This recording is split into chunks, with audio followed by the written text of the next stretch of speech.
बाळा, तुझ्या आयुष्यात जे काही घडत आहे त्यामुळे तू गोंधळलेला आहे आणि निराश झाला आहेस, जे मला माहीत आहे.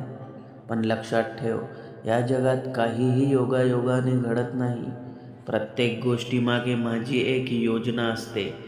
तुला जे आज अडथळ वाटत आहे तेच उद्या तुझ्या आयुष्याचा मार्ग सरळ करणारे आहेत. तुझी वाटचाल चुकीच्या दिशेने नाही, ती योग्य दिशेनेच सुरू आहे. फक्त वेळ कठीण आहे.